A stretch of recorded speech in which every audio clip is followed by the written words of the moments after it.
So welcome to today's session. Thanks so much for joining us and giving us your time. Today we're covering social proof, how to leverage testimonials and case studies for your accounting firm. So in the next 45 minutes, we're going to cover everything from basically using social proof to enhance client trust, attract new clients, and importantly, solidify your firm's reputation in the market. So welcome, my name is Charles Clark. I'm really thrilled to be joined by my old sparring partner, Tom. Hi, Tom. Hello everyone. Hey, Charles. Great to be here. Fantastic. Now, the reason that Tom is joining me today is that obviously he is the owner and director of Boma, Better Marketing Results, and so he and I have had many conversations over the last few years that we've worked together about social proof, and so we thought it would be a great webinar and topic for us to do together. So I suppose the first question is, what is social proof? And I think at its core, social proof is really the evidence that others trust your services. Now, this could be a glowing review, a successful case study, or even a client logo on your website. These are all different types of social proof. Now, the purpose, the reason for social proof is that it helps you build credibility, and it's through sharing, through shared experiences and really demonstrating the value of the services that you have delivered to others. So as I said, it comes in various forms. Think testimonials, case studies, online reviews, and we'll cover all of those today. Tom, anything to add at this point? I know that I think this is from one of your clients, this review. It is. Yeah, and I'll just sort of jump in with a couple of examples for this slide and the others as well. Is the most powerful reviews that you can receive are ones that people have more of a feeling are not handpicked or are fake, in a sense, because in the sea of information that we have out there, where everybody's getting more notifications every day than they were yesterday, there's more of that going on than there ever has been before.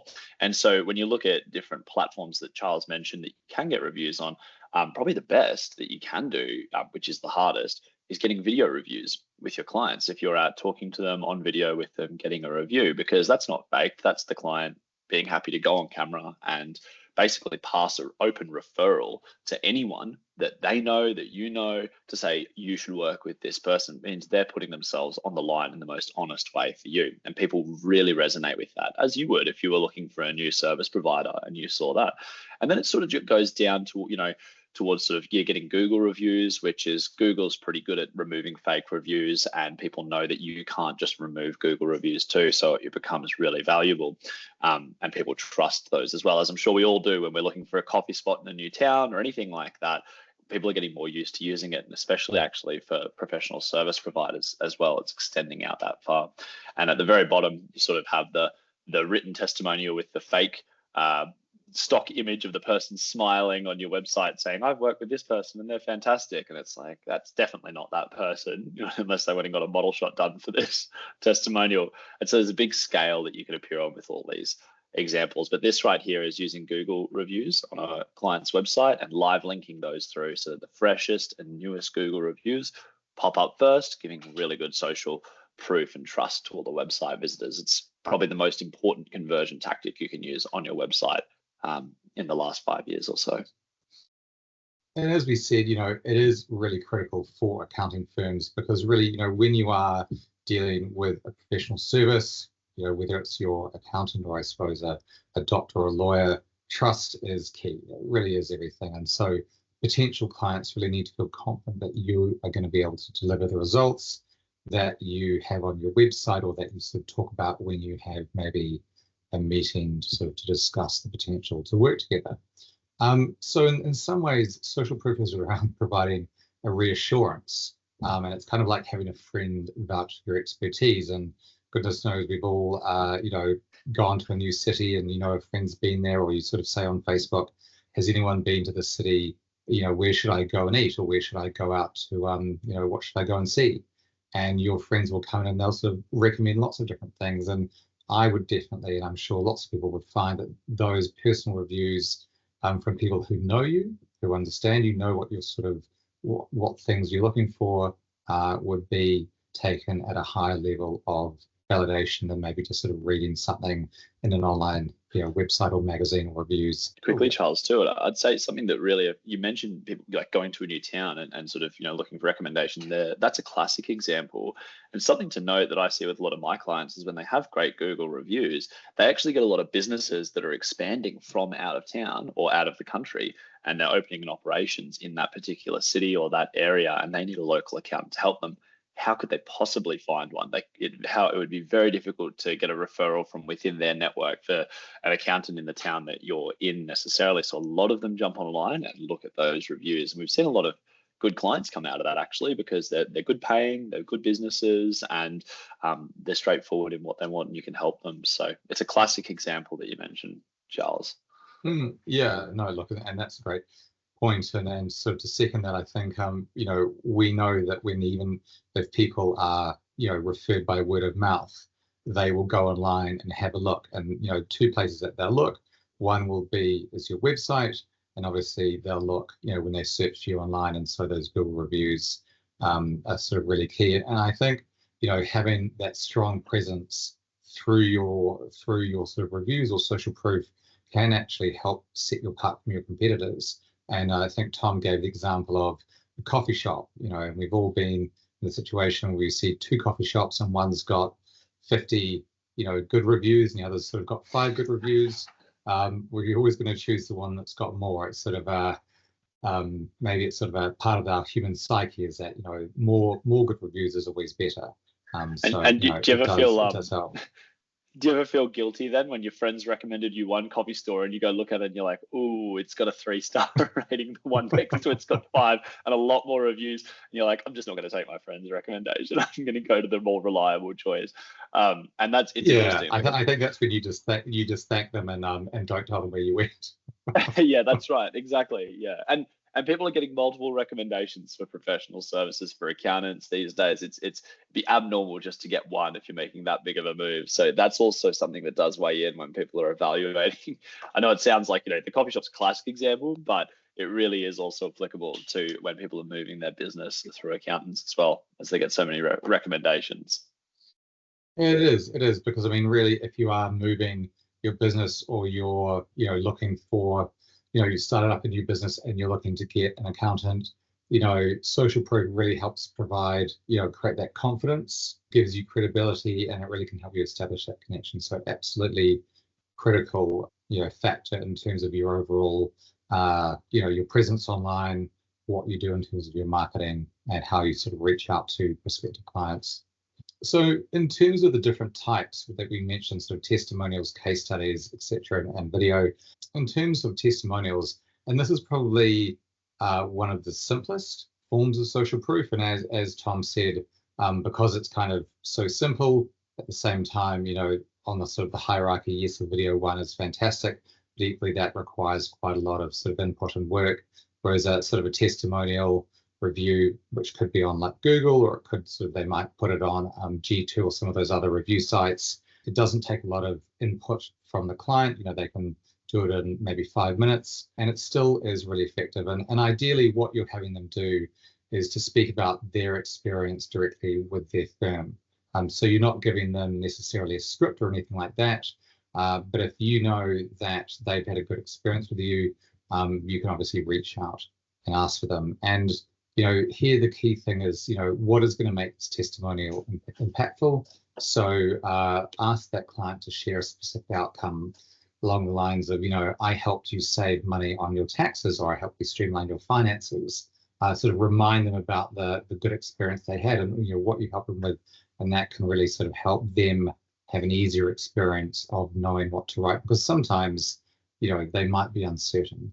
Giving a little bit of direction and reminders is helpful.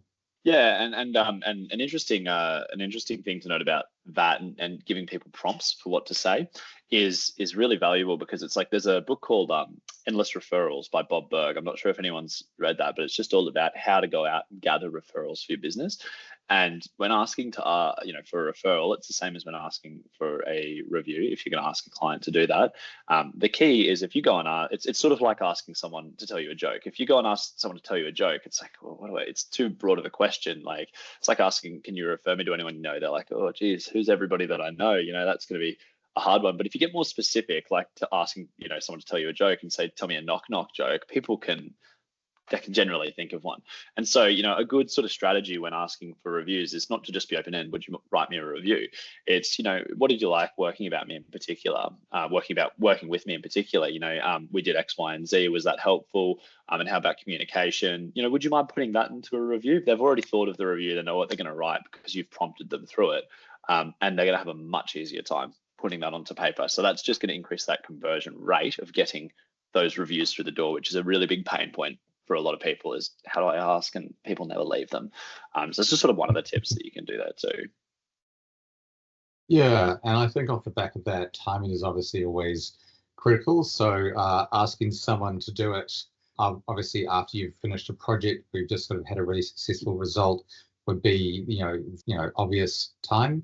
Equally, doing it 6 months later, they'll be like, oh God, it's hard to remember what we were doing, and sort of all those feelings and sort of experiences that they had, which would be fresh if you ask them in the sort of the week or 10 days after you've delivered a great service to them. They have to sort of think back. It just becomes much more difficult, and then in that respect, it may even end up being it may sort of sound less authentic when they are sort of trying to remember back all those months. They may just sort of say something relatively vague and innocuous, not wanting to disappoint you, but at the same time not quite remembering what it was. So in terms of different types of testimonials, and as Tom said, you can do video or written. Look, video is fantastic. Some people also prefer speaking to camera rather than writing. They might just feel that that's more natural. I mean, equally, it might be the other way around, where some people are just not comfortable on camera. So think a little bit about who you're asking and where you think they would be most comfortable doing it. Also, video, can be a little bit trickier in terms of recording it. They might need a few goes, or you might need to do a little bit of editing. So again, you'll have a good idea of the person that you're asking, where you think they would be, which medium you think they'd be happy to do. But then also think of your audience. So, do you think that your audience would be more likely to, or happy to read something, or do you think that they would be, they'd be into watching the video? So again, knowing your audience is critical there.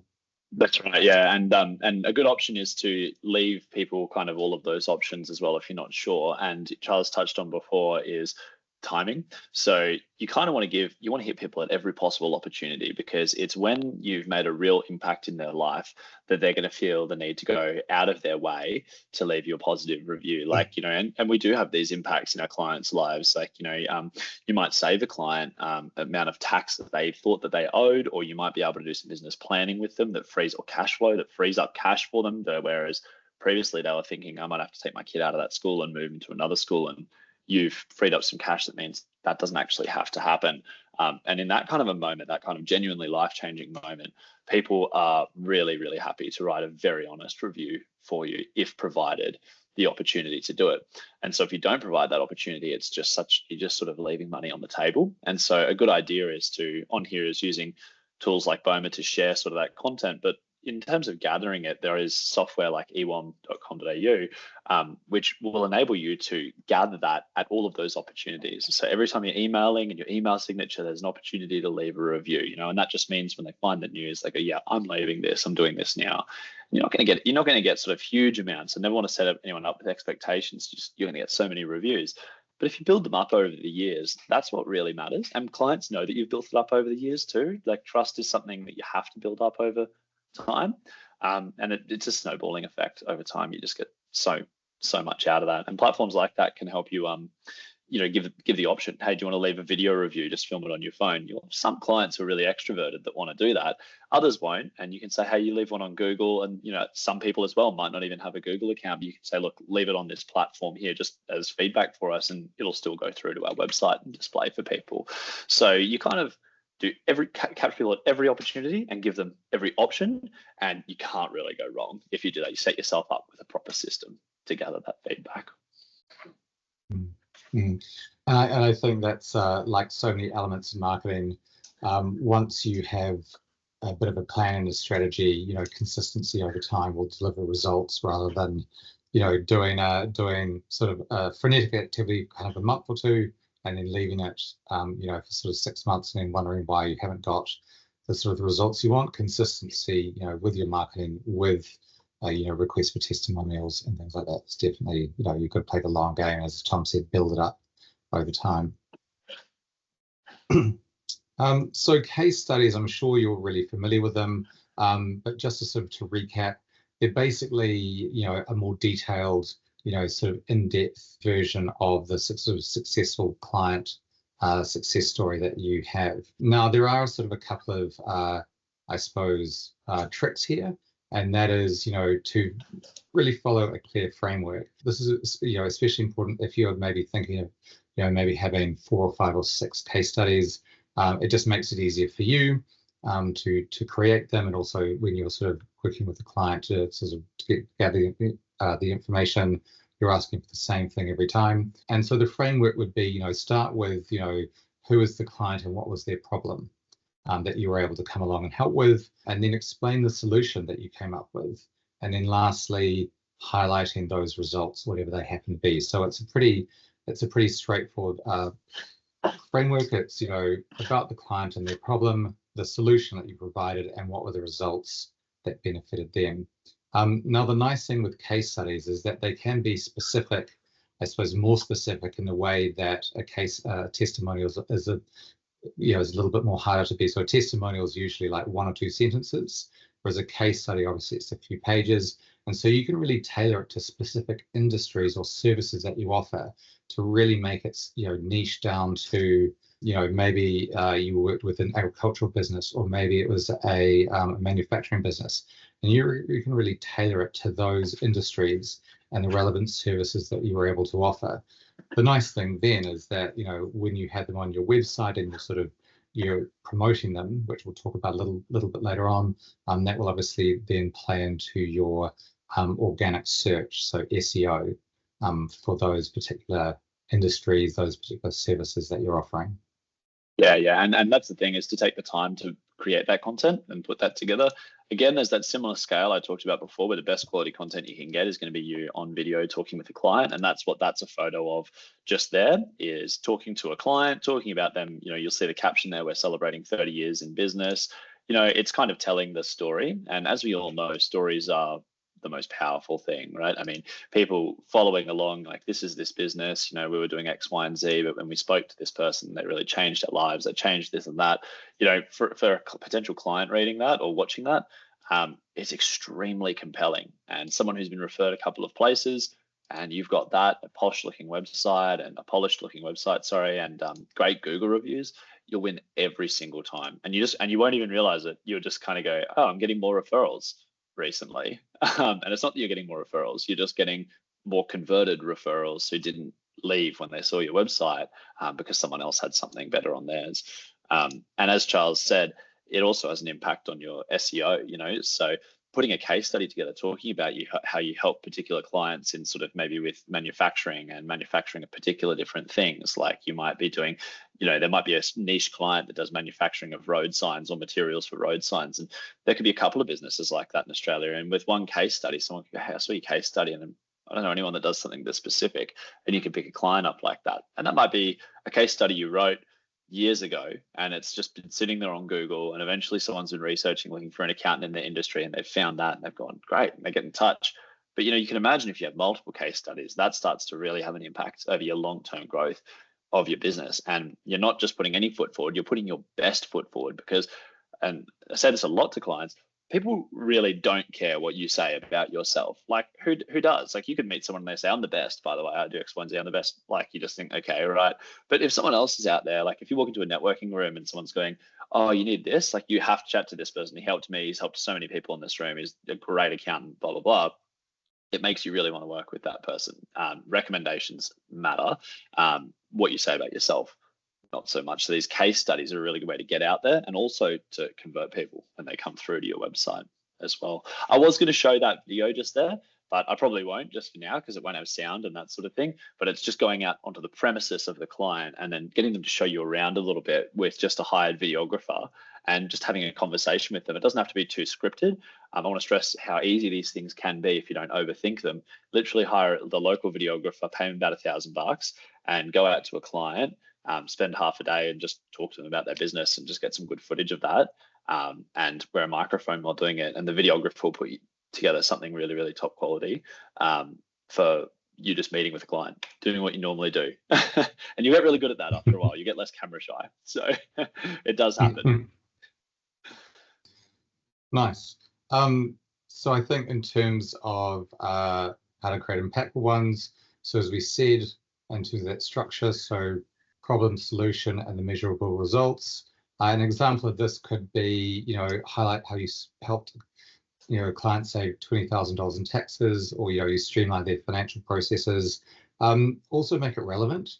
So if you're targeting, say, small businesses, whether it's in a specific sector or not, highlight a success story that shows a business similar to the clients that you want to attract. So again, that's pretty key.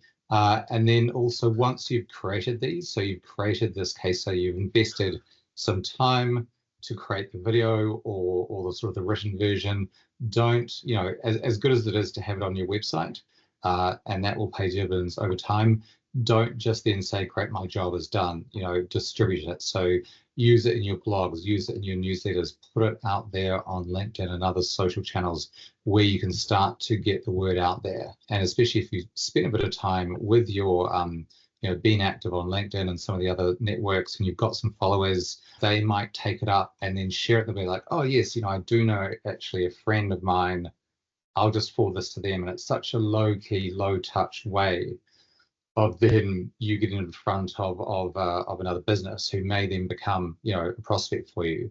But fantastically, it's done through their own connection. So it's a really fantastic way to do it. On the image you're showing, Tom, is that a placeholder for what the sort of the reviews that you have?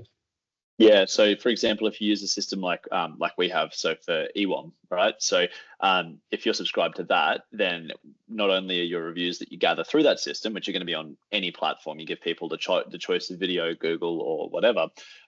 It also publishes them to your website, but you can also automatically publish those reviews to your social media. So there's some really great quality content that would be sitting there in that, it says, here will be the text of your review. So, you might have a client that's popped a review through and they've just done it without having a Google account and without wanting to do a video. And suddenly, 2 weeks later, automatically on your social media is their experience being shared. And they might say something like, it's really hard to find an accountant who is an expert in e-commerce, who understands the cash flow requirements of ordering stock, lead times, things like that, and goes beyond just providing us our tax, actually helps us plan for all of these things and tax plan for all of these things. They've saved us so much money. Bang, that's out there. There's plenty of e-commerce owners out on social media, and it just takes someone to go, oh, so-and-so's in that, and they've been looking for an accountant. Like, I'll just share this post over to them, and it's just 1 click or 2 clicks maybe for someone to share that post to the person that they know. So you kind of want to create more freedom and ability for people to be able to share your success stories with other people. And again, it's something that you just keep doing over time, and it has a big effect. We all know that we're busy each day, and habits are hard to follow though. So that's why softwares like this that just do it for you, based off a link in your email signature asking for a review, is going to be something that just pays itself dividends over years and years, because it's like watering your plants. Who remembers to do it every week? Do you know what I mean? It's you need an automated system or reminders, and this can help with that. Okay, so on to industry endorsements. So these are also really powerful, but in a way they're also kind of a little bit of a hygiene factor.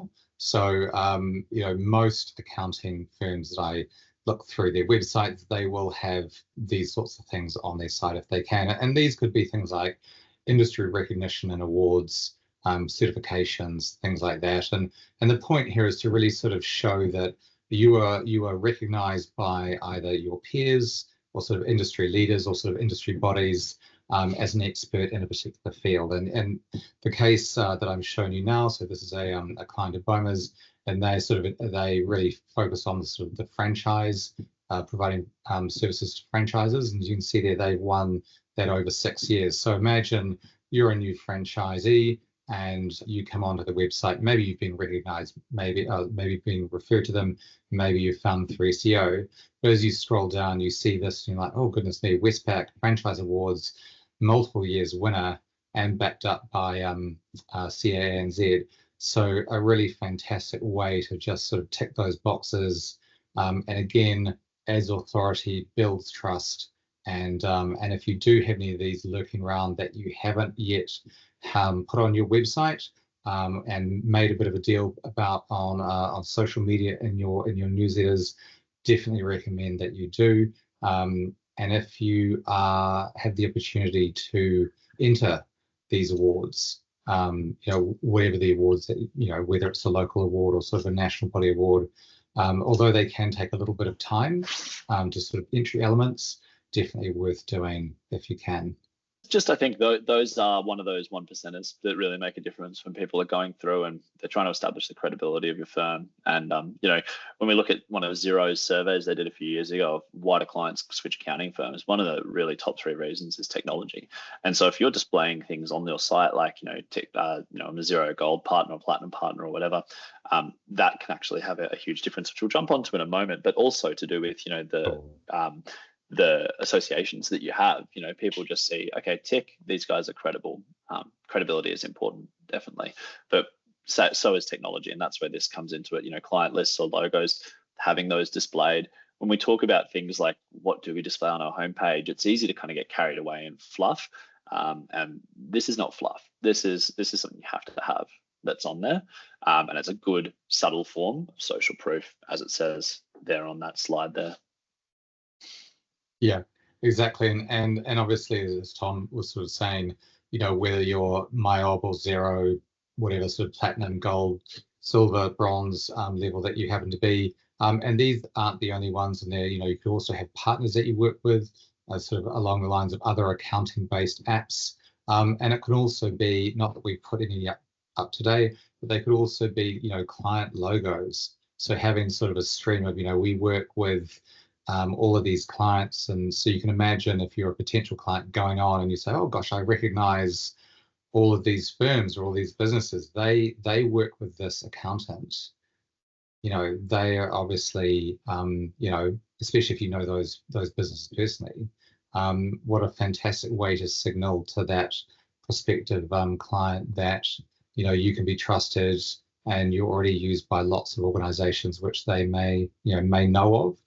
Or they actually may personally know.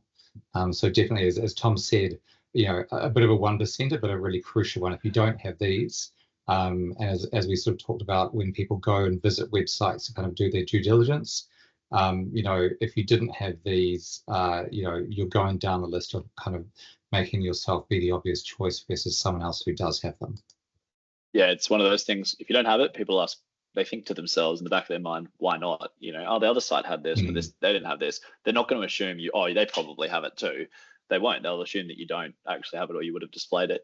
And just then onto this slide here, this is an interesting one because, when someone Googles your firm, what Google's going to show them is your firm and a few others in the area. That's actually what happens. So even if someone's been referred to you, they might actually end up with a view like this, showing a couple of other firms in that local area nearby them or nearby you. And so something that's interesting is even just for your existing clients looking up, it does sow a little bit of doubt if you're that firm on the left with one Google review and it's 5-star, or even worse, if you've just got 2 or 3 Google reviews and your rating is 2.3 stars and you go, oh, that's ridiculous. That's because this client was, blah, blah, blah, years ago. And fair enough, that client probably was ridiculous years ago, but it just doesn't look good now, to have that up there. So if you're getting referred by someone and they see 3 options and one of them looks like, 4.9 stars, 102 Google reviews, one has 19 Google reviews and 5 stars, and one has 1 Google review and 5 stars, or even maybe it's not 5 stars, you just sort of have to ask yourself, what would you do in that situation, even though you've been referred? It's like the coffee shop example. Well, I've been referred to this coffee store, but this one seems to be really well liked, next door. So, at the very least, a lot of clients will chat to the other firm and maybe get a quote as well, and just, while they're in the area. So it's just something to take note of. What's the first thing people see when they look up your business? It's you and a few others. So you've got to make sure that you stand out really strongly. So we have touched on this a little bit, but again, just to reiterate, now that you've put the work into getting the testimonials, the reviews, the case studies, you really need to leverage them and you need to put them to work. And so a couple of key places that we've already mentioned. So on your website, so, create a dedicated testimonials section on your website, add some quotes to your homepage. As Tom said, you can obviously link in Google reviews directly onto your website as well, or they might be G2. I think, I've definitely seen some accountants and other software providers that have those from sort of other third party, other than Google as well. Social media, I mean, again, whether it's a video or a written run, use those channels that you have that you own out there in the marketplace to promote them. And so you can both have them, whether they're video or written, make the most of those channels. And then in terms of emails, again, there's sort of two ways you can use these. So as Tom said, you can sort of embed them in the footer or sort of in some other element of your emails, and sort of they're always there, always on. A really nice way to do. Or you can actually send out, an email, either it's sort of notifying people of maybe an award that you have, or a case study that might be relevant to a subset of your clients, or maybe it's to your prospects. So again, email will always be really powerful. It's permission based. You have their email address. So as long as you have segmented that database, you'll be able to sort of go in and say, right, I've got a great case study from a manufacturing company. I know that I've got a whole bunch of manufacturers on my database. I'm going to send this to them, with the hopes of basically, generating those conversations to sort of have, business conversations afterwards. And then I think, again, don't forget that you will be having lots of face-to-face, or at least, oh, sorry, I just on my screen. You will be having lots of, if not face-to-face, at least sort of phone-to-phone conversations with people. So don't be shy about mentioning the fact that, hey, we did win an award, or hey, we've just put this case study together. I think it'll be really relevant for you. So lots of different ways, therefore, that you're able to get that message out there as well. Mm-hmm. Yeah, and the key to this is like anything with marketing. I'm a really big believer in set things up to scale. Like, start with the end in mind. If you have to be responsible for logging on each week and screenshotting a review and posting it onto your social media, and then maybe you want to put a bit of design around it, and it takes 30 minutes to do, it's just not going to happen long term. Be realistic with ourselves. So set yourself up with tools that just do it for you automatically, so that when you're scrolling on Facebook, when you get home from work, you go, oh, that's so good, we posted that today. How do we do that? Oh, we did it automatically. We must have got a new review. How good. That's the best way to do it. Yeah. And get that out to all your channels, and you can do that as well.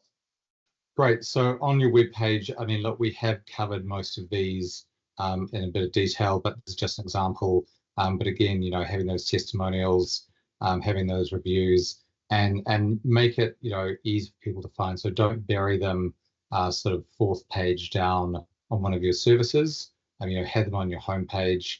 If you do have, testimonials specific to a service, that's great. You can put those additionally on those service pages. So sort of on those landing pages where you sort of in depth talk about a service, then have an accompanying testimonial that goes along with it and supports the story that you're telling.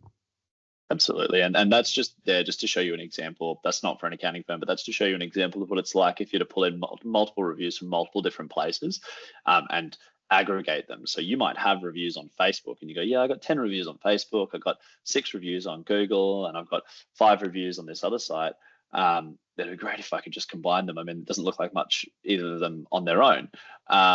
You can use that, and that's what a software like E1 does, is aggregate that, so you don't have the sort of 7 reviews plus 10 somewhere else. You've got 17 reviews, and it's automatically showing on your website and posting to your social media as well. It's definitely something worth doing and worth looking at there.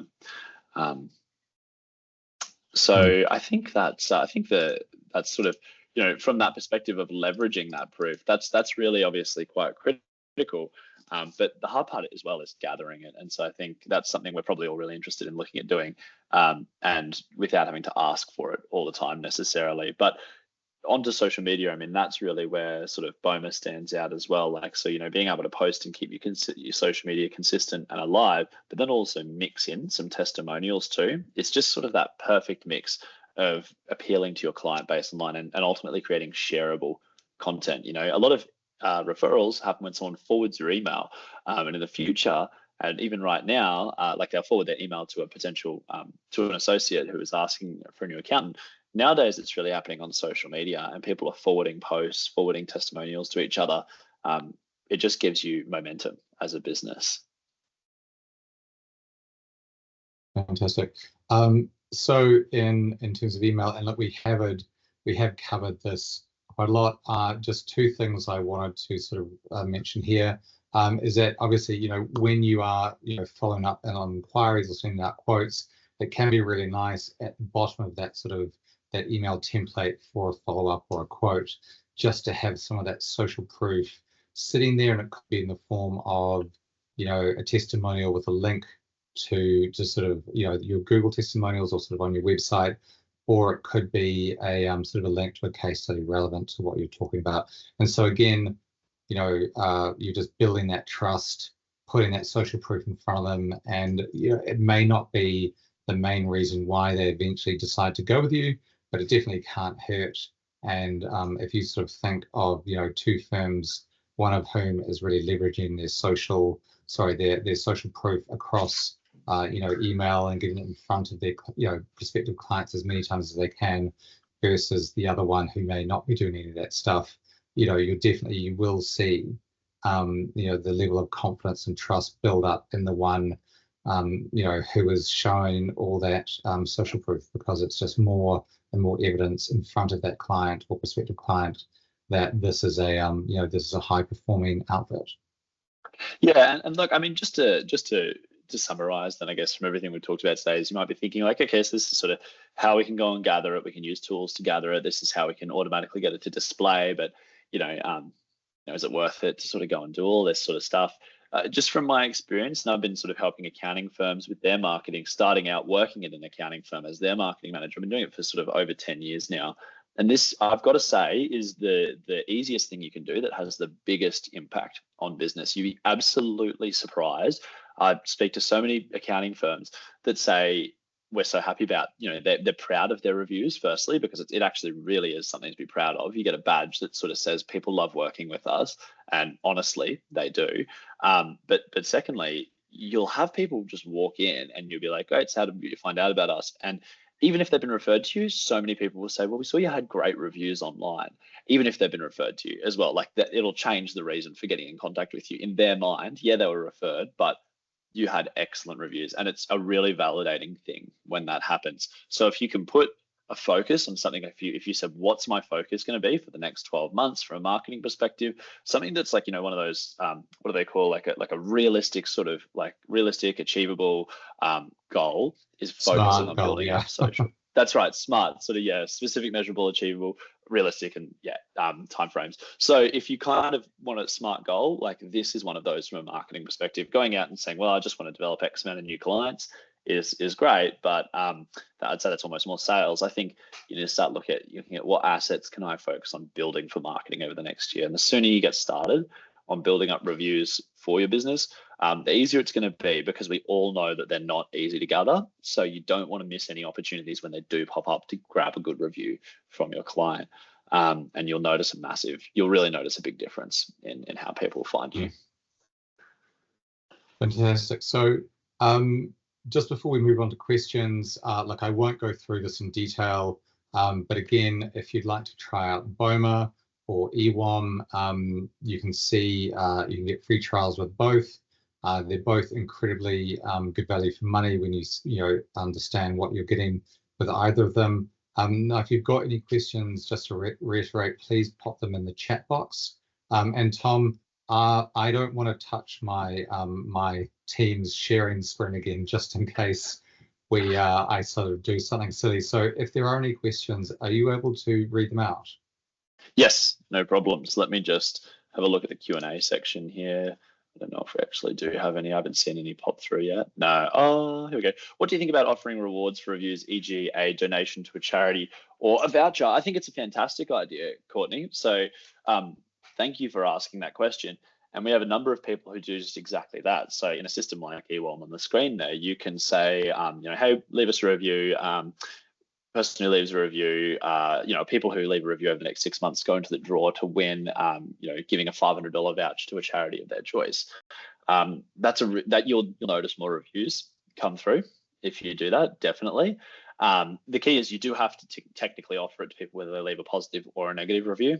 That's just sort of like the guidelines for like Google reviews and that sort of thing. But the beauty is a system like eWalm, for example, if someone leaves you a negative review, a negative feedback through that system, it's going to come to you privately first. And it's going to tell the client, this has been passed on to the owner privately. They can still go and badmouth you online if they want to, but I've never seen someone write a big private negative feedback and then go put something else publicly online. So you're actually really, really well protected by a system like that. And if you're offering a reward, you can publish that on there too. And definitely, just from what I was saying, people get a lot more reviews when they do that. And probably something just on that we didn't talk too much about is, that negative. A lot of people in their mind are going to say, well, what if I get a negative review? I'm scared of that. Isn't that there forever? Well, it kind of adds to the realism of the other reviews on there. And the best strategy is to just get more positive reviews to bury that. But also a system like eWalm is going to protect you from negative reviews, because some people would complain that ice cream is too cold at a restaurant and, are impossible to please. Just wanted to just touch on that it's not something you have to worry about if you use the system. And even if it does pop through, it only just makes the others look more realistic on there. So no one's perfect. Everybody understands that. And as long as you respond to your reviews, then it shows customers that if something does go wrong, you're there, you're trying to help. Don't just not respond to negative reviews if they come through. That shows that you don't care. Hopefully that answers your question as well, Courtney. And that was the only one that we had, Charles. Brilliant. Well, look, we're right on the dot for 45 minutes. So look, thank you so much, everyone, for your time today. Just to reiterate, we will be sending out the recording to you all. So just thank you, Tom, for joining us today, and we'll look forward to seeing you all again soon. Thanks for having me, and thanks everyone for joining us. Talk to you all later.